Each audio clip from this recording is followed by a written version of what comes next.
Halo, selamat malam semuanya. Apakah sudah berhasil menguasai para Tobrut hari ini? Jika belum, maka segeralah sebelum Bapak Yanto yang ambil alih. Saat ini kita akan kembali diperlihatkan dengan kelompok Babang Tamfan Xiaoyan yang pada saat ini benar-benar terkejut dan kebingungan, karena pemandangan yang muncul di depan mereka semua benar-benar jauh melampaui pemahaman masing-masing. Xiaoyan juga pada saat ini matanya menyipit tajam dan bertanya-tanya siapakah sosok bayangan hitam ini. Xiaoyan pada akhirnya berbalik untuk bertanya kepada semua orang dari manakah sosok tersebut muncul. Semua orang pada saat ini segera menunjuk kaki Xiaoyan dan berkata bahwa sosok tersebut muncul dari kaki Tuan Muda Xiaoyan. Xiaoyan seketika benar-benar terkejut saat Xiaoyan mendengar hal tersebut. Bayangan hitam ini terasa semakin misterius di benak Xiaoyan. Xiaoyan juga tidak bisa merasakan jejak dari aura dan Xiaoyan pada saat ini benar-benar pusing.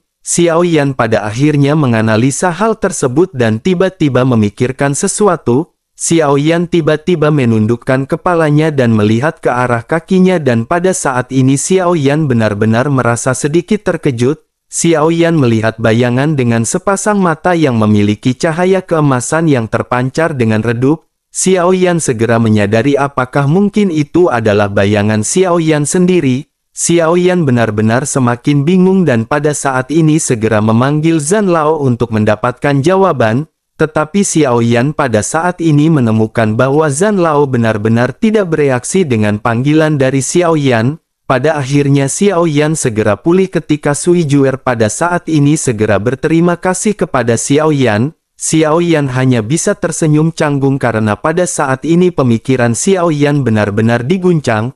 Rancang di sisi lain juga pada saat ini berjalan mendekati Xiaoyan dan berniat untuk bertanya kepada Xiaoyan. Tetapi melihat ekspresi Xiaoyan yang dipenuhi dengan kebingungan, Rancang menyadari Xiaoyan juga pada saat ini tidak mengetahui hal tersebut. Pada akhirnya Rancang bergumam pada dirinya sendiri bahwa dirinya harus mengakui bayangan hitam ini terlihat sangat mirip dengan saudara laki-laki. Mungkinkah sosok tersebut adalah anak lain yang dimiliki oleh saudara laki-laki? Tebakan dari Rancang ini sepenuhnya disebabkan oleh kemunculan dari Xiao Yueli yang merupakan sosok yang sangat kuat. Xiao Yueli ini membuat Rancang merasakan bahwa bukan hanya Xiaoyan saja yang aneh tetapi juga anaknya. Sementara itu di sisi lain ketika Xiaoyan mendengar spekulasi dari Rancang ini, Xiaoyan segera menggelengkan kepalanya. Xiaoyan segera berkata bahwa itu tidak mungkin karena Xiaoyan sama sekali tidak bisa merasakan keberadaan bayangan hitam ini. Selain itu sepertinya bayangan hitam ini benar-benar hidup di dalam tubuh Xiaoyan tetapi Xiaoyan tidak menemukan adanya yang aneh di dalam tubuhnya.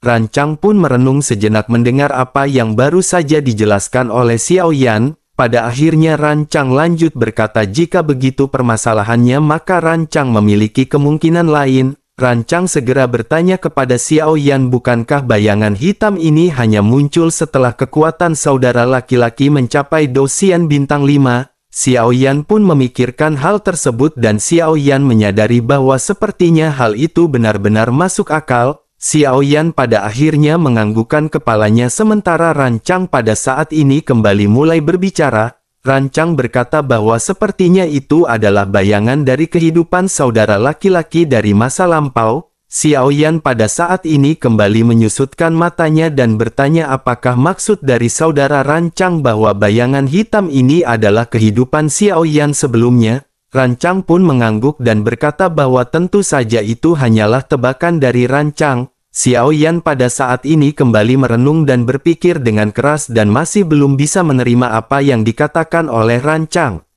Xiaoyan pada akhirnya tanpa sadar bergumam siapakah diri Xiaoyan sebelumnya dan siapakah sosok bayangan hitam tersebut. Melihat Xiaoyan yang pada saat ini benar-benar sangat kepusingan, Rancang pada akhirnya kembali mulai berbicara. Rancang berkata bahwa saudara laki-laki pada saat ini tidak perlu terlalu banyak berpikir mengenai hal ini. Jika ini benar-benar kehidupan masa lalu dari saudara laki-laki maka saat kekuatan dari saudara laki-laki meningkat ketika dirinya tidur, saudara laki-laki akan melihat lebih banyak kenangan tentang kehidupannya di masa lalu. semuanya akan bisa terjadi dengan saudara laki-laki yang pada saat ini telah mencapai bintang 5 dosian. Terlebih lagi Rancang juga telah melihat banyak kejadian seperti itu. Banyak teman-teman dari Rancang yang merupakan dosian bintang 5 mendapatkan beberapa kenangan ketika mereka beristirahat. Tetapi ini pertama kalinya Rancang melihat bayangan muncul yang seperti ini. Setelah Rancang menerobos dosian bintang 5, Rancang juga melihat beberapa kenangan tentang kehidupan di masa lalu. Meskipun pandangan tersebut sangat kabur, tetapi Rancang merasa kehidupan masa lalu Rancang berhubungan erat dengan saudara laki-laki. Xiaoyan pada saat ini memandang ke arah Rancang dengan serius, dan pada saat ini Xiaoyan segera menyadari sesuatu. Tampaknya selain dari Rancang yang merupakan anggota dari kuil kuno, alasan mengapa Rancang pada saat sebelumnya benar-benar melindungi Xiaoyan adalah karena perasaan tersebut. Xiaoyan pada saat ini sedikit merasa hangat di hatinya dan menatap ke arah Rancang dengan tatapan melankolis. Tetapi pada saat yang bersamaan Xiaoyan menyadari sesuatu karena Xiaoyan pada saat ini masih belum mendapatkan gambaran. Pada akhirnya Xiaoyan segera berkata bahwa Xiaoyan telah berhasil menembus dosian bintang 5. Tetapi mengapa Xiaoyan masih belum mendapatkan kenangan apapun setelah Xiaoyan menerobos ke dosian bintang 5 mengenai kehidupan masa lalunya? Rancang pada saat ini tersenyum pahit karena Rancang tentu saja secara pribadi tidak mengetahui apa yang terjadi. Rancang pada saat ini hanya mengangguk sebelum akhirnya kembali mulai menjelaskan kepada Xiaoyan. Rancang berkata mungkin saja kekuatan dari saudara laki-laki di masa lalu benar-benar sangat kuat. Sepertinya itulah sebabnya saudara laki-laki tidak bisa menjelajahi kenangan kehidupan dari saudara laki-laki sebelumnya. Xiaoyan hanya terdiam mendengar hal tersebut, hanya bisa tersenyum pahit di wajahnya. Pada saat ini pagoda pemurnian masih memiliki misteri besar bagi Xiaoyan. Misteri ini benar-benar belum terselesaikan, tetapi pada saat ini segera muncul cerita lain tentang kehidupan masa lalu yang kuat yang tidak diketahui. Xiaoyan pada saat ini benar-benar bingung dan hanya bisa menghela nafas memikirkan apa yang terjadi. Sementara itu pada saat yang bersamaan terjadi keributan di bintang Hongmeng dan situasi di paviliun Tianzi ditampilkan di layar kota teknologi Styx. Tentu saja tidak semua gambar muncul di dalam layar pada saat ini. Gambar tersebut berselang-seling dan di satu sisi gambar-gambar tersebut menunjukkan status terkini dari beberapa tim. Gambar-gambar yang memiliki konten sensitif juga pada saat ini tidak ditampilkan untuk melindungi privasi dari masing-masing tim. Jika tidak, maka kemampuan dari tim dan rahasia dari tim benar-benar akan terungkap, dan itu adalah hal yang tidak bagus. Semua orang yang duduk di sini adalah orang-orang dari alam teratas dan kekuatan mereka secara alami tidaklah lemah. Ketika mereka melihat adegan Xiaoyan sebelumnya, semua orang pada saat ini benar-benar terlihat sangat kaget. Banyak pria kuat yang tidak terhitung jumlahnya pada saat ini segera bertanya apa yang baru saja terjadi. Sun Ning juga pada saat ini melihat adegan yang baru saja ditampilkan dan ekspresinya benar-benar tercengang.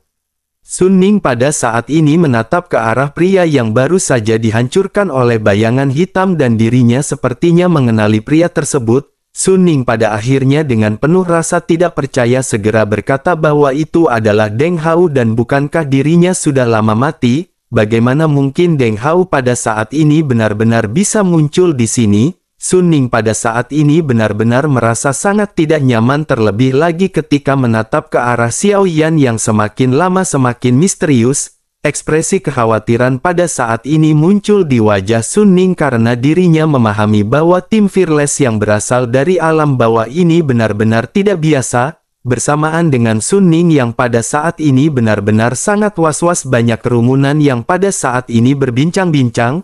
Banyak orang kuat yang pada saat ini benar-benar sangat tertarik dengan performa dari tim Fearless. Banyak di antara mereka yang pada saat ini benar-benar sangat tertarik dengan tim Fearless dan ingin merekrut tim Fearless setelah ujian ini berlangsung. Terlebih lagi pada saat ini setelah membunuh Deng Hao, peringkat dari tim Fearless benar-benar naik ke peringkat 1 di antara 100 besar terbaik. Meskipun Deng Hao ini bukan anggota tim dari pihak manapun, tetapi dirinya adalah orang yang hidup nyata dan tempat warisan ini bukanlah ilusi. Tempat warisan ini adalah kemampuan dari teknologi Styx yang kuat dari bintang Hongmeng. Mereka telah mengubah beberapa hal yang terfragmentasi dan memindahkan alam-alam dari ruang kosong ke tempat ini. Oleh karena itu setiap sudut dari tempat ini tentu saja akan memiliki banyak tempat yang memiliki warisan, masih banyak tempat yang belum dijelajahi dan mungkin ada lebih dari satu keberadaan seperti Deng Hao. Sementara itu kembali ke Paviliun Tianzi pada saat ini semua orang benar-benar masih belum tahu bahwa segala sesuatu tindakan mereka masih diperhatikan. Pada saat ini Xiao Yan berjongkok menatap ke arah tubuh Deng Hao dan mengotak-ngatiknya. Xiao Yan tidak dapat menemukan cincin penyimpanan atau barang lainnya di tubuh Deng Hao. Xiao Yan pun memutuskan untuk berdiri dan pada saat yang bersamaan penglihatan Xiao Yan menjadi gelap. Mimisan segera keluar dari hidung Xiao Yan dan Xiao Yan benar-benar segera pingsan di tanah dengan tiba-tiba. Semua orang benar-benar terkejut dan buru-buru pergi memeriksa kondisi Xiao Yan. Namun pingsan Xiao Yan ini tidak berlangsung lama dan Xiao Yan perlahan-lahan membuka matanya. Xiao Yan dengan bingung segera bertanya kepada semua orang apa yang baru saja terjadi kepada Xiao Yan. King Mu'er pun segera berkata bahwa Xiao Yan tiba-tiba pingsan dan Xiao Yan benar-benar membuat semua orang panik. Xiao Yan pada saat ini kembali terkejut dan Xiao Yan menggelengkan kepalanya. Xiao Yan berpikir mengapa Xiao Yan tiba-tiba pingsan dan Xiao Yan segera memeriksa kondisi tubuhnya. Xiao Yan pada akhirnya menggelengkan kepalanya setelah menyadari tidak adanya sesuatu yang tidak beres di dalam tubuh Xiao Yan. Xiao Yan segera berkata kepada semua orang agar semua orang jangan khawatir karena Xiao Yan baik-baik saja. Semua orang pada akhirnya menghela nafas lega sementara Xiao Yan pada saat ini kembali menatap ke arah Deng Hao. Xiao Yan masih tidak menemukan apapun di tubuh Deng Hao tetapi pada saat ini ada bola cahaya di tubuhnya. Ini adalah jiwa dari Deng Hao dan sepertinya jiwa ini telah berubah menjadi kosong dan tidak memiliki kecerdasan. Xiao Yan pada saat ini berniat untuk menyimpan jiwa tersebut tetapi pada saat yang bersamaan sosok Ding Yue pada saat ini segera melangkah maju dan segera berkata kepada Xiao Yan. Ding Yue menjelaskan mungkin jiwa ini bisa sangat berguna bagi mereka. Xiao Yan pun mengerutkan kening dan bertanya kepada Ding Yue apakah gunanya. Kekuatan jiwa dari seorang Dogut ini benar-benar sangat kuat dan Ding Yue harus lebih berhati-hati. Ding Yue pun menganggukkan kepalanya dan segera menjelaskan bahwa jiwa ini tidak memiliki kesadaran spiritual. Sederhananya dapat dikatakan jiwa ini seperti bayi dan tidak memiliki kekuatan serangan. Ding Yue sebelumnya telah mempelajari Fallen Angel. Ding Yue menemukan metode untuk mengendalikannya di buku-buku kuno. Metode ini membutuhkan kekuatan jiwa yang kuat dan jiwa yang benar-benar suci. Oleh karena itu sangat jelas bahwa jiwa di depan mereka ini benar-benar memiliki persyaratan yang sempurna. Mendengar hal tersebut Xiao Yan pada saat ini benar-benar tidak menyangka bahwa hal itu benar-benar akan berguna. Pada akhirnya Xiao Yan mengangguk dan kembali mengingatkan Ding Yue untuk berhati-hati. Ding Yue juga mengangguk dan pada saat ini tidak banyak omong kosong dan segera mengambil jiwa dari Dogut. Sementara itu Xiao Yan pada saat ini memandang ke arah tubuh dari Deng Hao dan berpikir bahwa tubuh ini akan bisa digunakan untuk Raja Sisik Naga atau Xia Zhenghui. Tetapi pada saat ini juga Ding Yue segera berkata bahwa hal itu tidak bisa dilakukan. Meskipun tubuhnya kuat tetapi itu benar-benar tidak berguna, dan Tian dan Meridian dari tubuh ini benar-benar telah hancur, namun tulangnya pada saat ini mungkin masih berguna dan hanya itulah yang bisa bermanfaat. Xiao Yan pada akhirnya menganggukkan kepalanya dan pada saat ini hanya bisa menghela nafas. Xiao Yan segera mencentikkan jarinya dan api surgawi pada saat ini segera membakar tubuh dari Deng Hao. Xiao Yan memisahkan kulit dengan daging begitu juga dengan tulangnya. Pada akhirnya daging dari mayat ini benar-benar berubah menjadi debu dan menyisakan tulang yang berwarna putih keperakan. Xiao Yan pada saat ini berpikir mungkin kerangka ini akan berguna di masa depan dan Xiao Yan memerintahkan Ding Yue untuk menyimpannya. Ding Yue pada saat ini mengangguk sementara Xiao Yan pada saat ini kembali melihat ke sekeliling.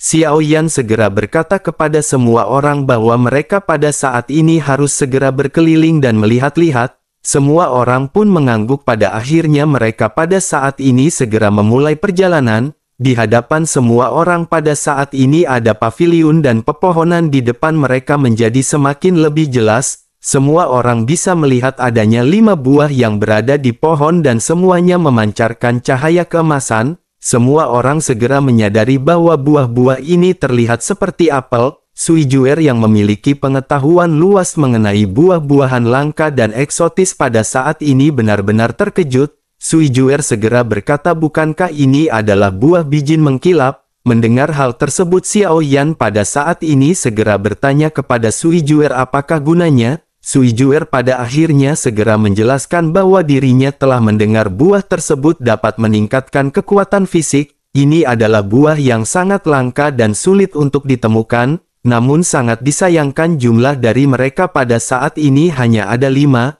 Mendengar apa yang dijelaskan oleh Sui Juer, Xiao Yan pada saat ini benar-benar terkejut. Xiao Yan segera menghampiri buah tersebut sementara Sui Juer pada saat ini kembali lanjut mulai menjelaskan. Sui Juer berkata, hanya saja untuk menelan buah bijin mengkilap atau buah kaca hijau emas ini seseorang harus mencapai level bintang 5 dosian. Jika tidak maka energinya yang kuat benar-benar tidak akan bisa diserap dan akan meledakkan orang tersebut hingga mati. Mendengar hal tersebut Xiao Yan pada saat ini hanya bisa menggelengkan kepalanya karena tim Fearless tidak memiliki dosian bintang 5 selain Xiao Yan. Xiao Yan pada akhirnya merenung sejenak sebelum akhirnya berkata bahwa hanya ada 5 buah yang berada di sini. Benar-benar agak sulit untuk mendistribusikan buah tersebut di antara mereka. Sui Juer pun mengangguk dan perlahan berkata bahwa Sui Juer hanya menginginkan 1 buah. Sui Juer membutuhkan hal tersebut untuk koleksi sementara 4 sisanya akan diserahkan kepada Xiao Yan untuk dialokasikan.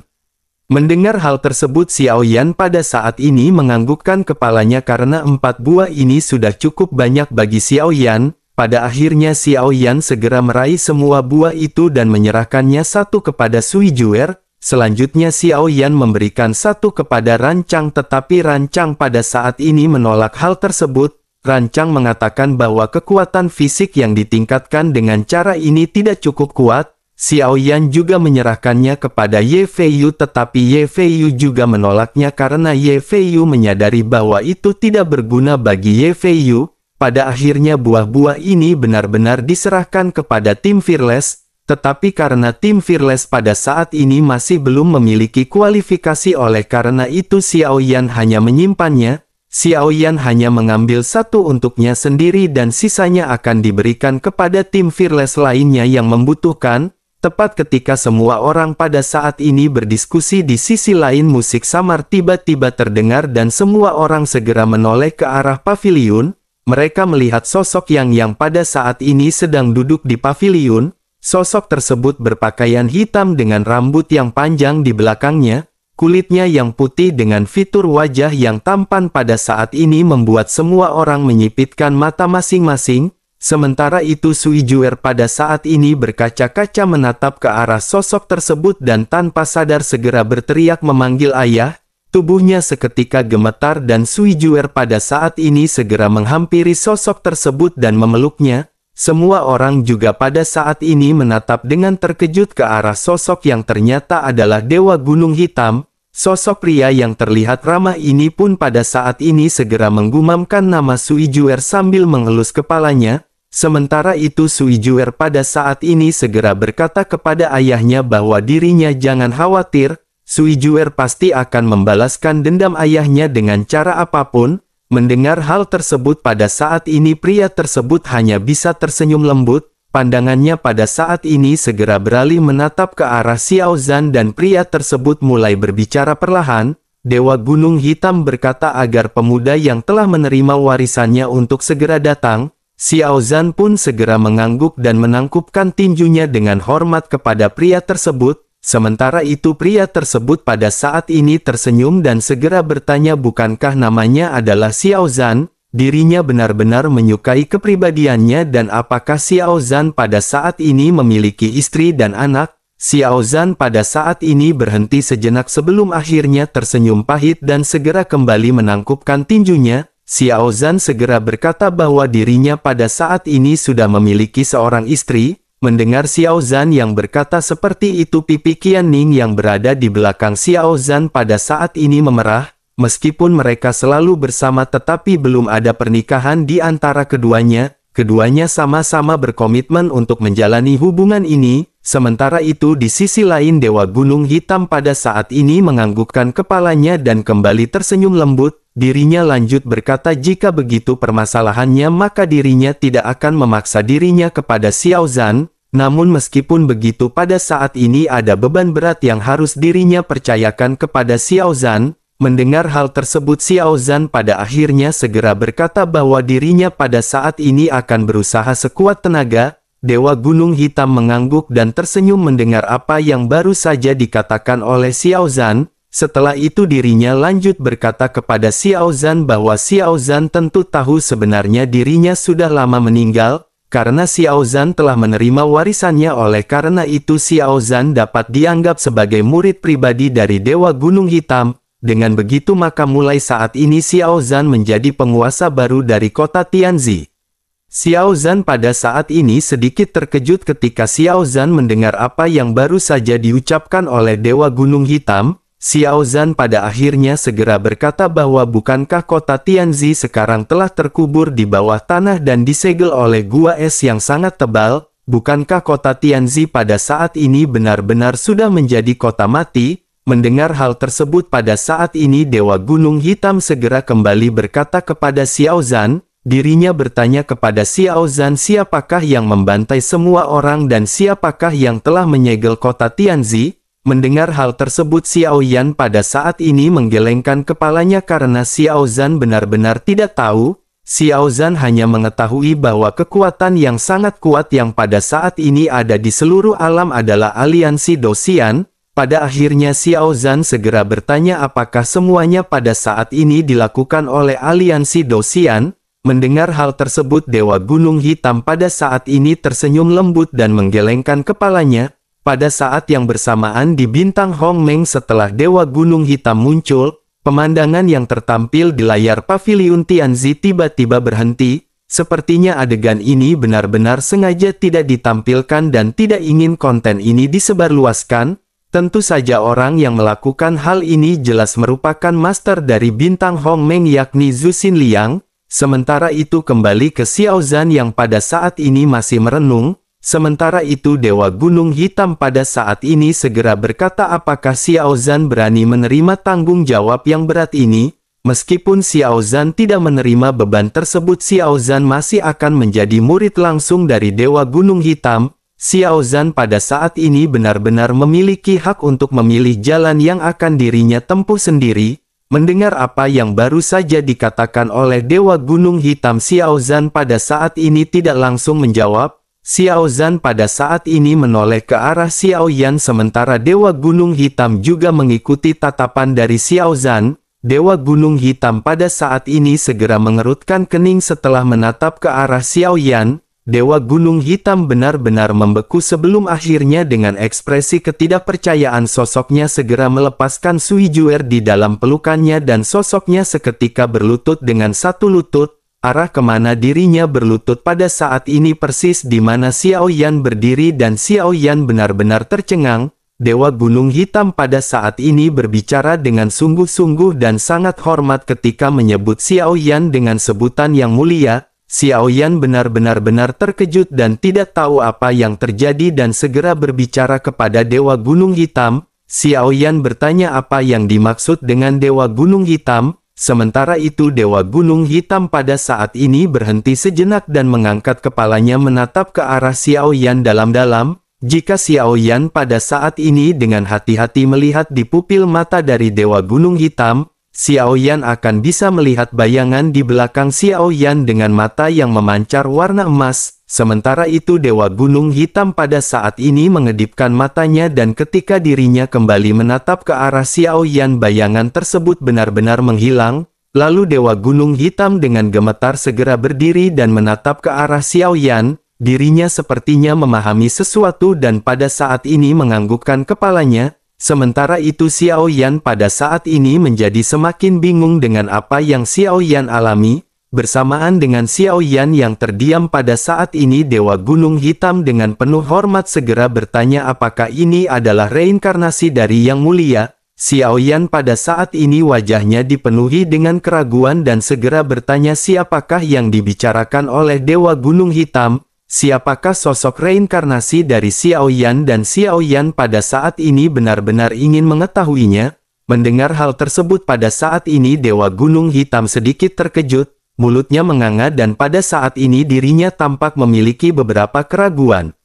Pada akhirnya setelah beberapa saat Dewa Gunung Hitam segera kembali mulai berbicara, dirinya berkata bahwa Dou Xian Bintang 5 dapat memperoleh beberapa kenangan dari kehidupan masa lalu. Tuan di kehidupan sebelumnya sangat kuat, oleh karena itu Xiao Yan pada saat ini tidak perlu cemas. Segala sesuatu memiliki takdirnya sendiri dan bahkan jika dirinya beritahu Xiao Yan sekarang, menurut Dewa Gunung Hitam yang terbaik adalah Xiao Yan mengetahuinya sendiri secara langsung. Xiao Yan pada saat ini tidak marah karena Dewa Gunung Hitam tidak ingin memberitahu Xiao Yan siapakah sosok bayangan hitam ini. Xiao Yan pada akhirnya hanya bisa menekan perasaan ini di dalam hatinya dan menangkupkan tangannya kepada Dewa Gunung Hitam. Sementara itu Dewa Gunung Hitam pada saat ini juga tersenyum dan kembali mengalihkan pandangannya ke arah Xiao Zhan. Dewa Gunung Hitam segera berkata kepada Xiao Zhan bahwa Gunung Dewa Putih dan Gunung Dewa Hitam pada awalnya adalah sepasang. Karena Xiao Zhan sudah memiliki istri maka Gunung Dewa Putih ini benar-benar akan diberikan kepada istri Xiao Zhan. Keduanya harus ada pada saat yang sama dan jika tidak maka mereka akan menjadi bumerang bagi pemiliknya. Setelah selesai berbicara Dewa Gunung Hitam pada saat ini segera bertanya kepada Sui Juer di manakah Gunung Dewa Putih. Sui Juer pun segera melambaikan tangannya dan Gunung Dewa Putih segera keluar. Dewa Gunung Hitam segera melambaikan tangannya dan pada saat ini Gunung Dewa Putih segera terbang di hadapan Xiao Zhan. Pada saat ini baik Xiao Zhan dan Qian Ning benar-benar terkejut mendengar apa yang baru saja dikatakan oleh Dewa Gunung Hitam. Qian Ning pada akhirnya segera buru-buru mendekati Xiao Zhan dan sedikit menangkupkan tangannya. Xiao Zhan juga menangkupkan tangannya dan segera mengucapkan terima kasih kepada Dewa Gunung Hitam.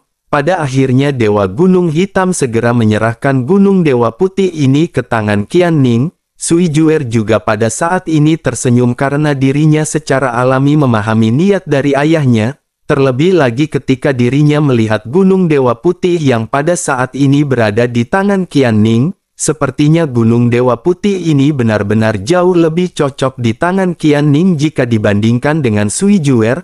Menyadari hal tersebut pada saat ini Dewa Gunung Hitam juga tertawa dan berkata sepertinya Gunung Dewa Putih lebih menyukai Qian Ning. Sepertinya pada saat ini Sui Juer benar-benar harus beristirahat menggunakan Gunung Dewa Putih. Sui Juer pada saat ini hanya tersenyum menatap ke arah Dewa Gunung Hitam dengan penuh kasih. Setelah beberapa saat Sui Juer lanjut berkata bahwa dirinya harus membalaskan dendam ayah dan ibunya. Tidak peduli seberapa kuat lawannya selama Sui Juer hidup, Sui Juer akan melakukannya dengan segala cara. Menanggapi hal tersebut Dewa Gunung Hitam pada saat ini segera berkata bahwa Sui Juer tidak bisa melakukan hal tersebut. Yang terbaik adalah Sui Juer harus hidup dengan baik dan menjalani hidup yang dirinya inginkan. Sedangkan untuk balas dendam serahkan kepada Yang Mulia ini. Dewa Gunung Hitam menatap ke arah Xiao Yan yang pada saat ini terdiam. Dirinya lanjut berkata mungkin hanya Yang Mulia yang pada saat ini memiliki harapan. Mendengar hal tersebut tubuh dari Sui Juer pada saat ini sedikit gemetar. Sementara itu Dewa Gunung Hitam kembali berkata kepada Xiao Yan bahwa dirinya memiliki sesuatu yang ingin dititipkan kepada Yang Mulia. Xiao Yan pada saat ini hanya bisa menerima Dewa Gunung Hitam memanggil Xiao Yan dengan sebutan Yang Mulia. Meskipun Xiao Yan tidak tahu sosok seperti apakah Xiao Yan di kehidupan sebelumnya dan apakah lebih tinggi dari Dewa Gunung Hitam atau tidak, Xiao Yan pada saat ini benar-benar tidak memiliki gambaran dan hanya bisa manut bae. Xiao Yan pada akhirnya segera bertanya kepada Dewa Gunung Hitam apakah yang diinginkan oleh Tuan Dewa Gunung Hitam. Dewa Gunung Hitam pun segera berkata bahwa tidak mudah bagi gadis kecilnya untuk sampai sejauh ini. Oleh karena itu dirinya berharap Yang Mulia dapat melindungi nyawa gadis kecil yang dirinya lindungi selama ini. Mendengar hal tersebut Xiao Yan pada saat ini menghela nafas. Xiao Yan pada akhirnya mengangguk dan berkata bahwa Xiao Yan akan berusaha semaksimal mungkin untuk menjalankan tugas tersebut. Xiao Yan akan melakukan yang terbaik untuk memenuhi permintaan dari Tuan Dewa Gunung Hitam. Pada akhirnya Dewa Gunung Hitam pun tersenyum dan mengangguk dengan sangat puas dengan apa yang dikatakan oleh Xiao Yan. Setelah itu Dewa Gunung Hitam segera berkata kepada Sui Juer bahwa Sui Juer harus ikut bersama dengan Yang Mulia ini untuk saat ini. Pada saat ini ayah benar-benar tidak memiliki waktu yang banyak dan sudah waktunya bagi mereka untuk berpisah. Mendengar hal tersebut Sui Juer pada akhirnya kembali memeluk sosok ayah yang berada di hadapannya. Pada akhirnya Dewa Gunung Hitam segera berpamitan kepada semua orang dan sosoknya pada saat ini segera menghilang. Melihat pemandangan ini semua orang pada saat ini benar-benar merasakan simpati kepada Sui Juer. Semua orang hanya bisa terdiam dengan pemandangan melankolis yang pada saat ini berada di hadapan mereka. Namun tenang saja karena semua sudah diserahkan oleh Babang Tamfan Xiao Yan sang pengendali Tobrut Tato Kura-Kura Kayang maka akan aman sentosa.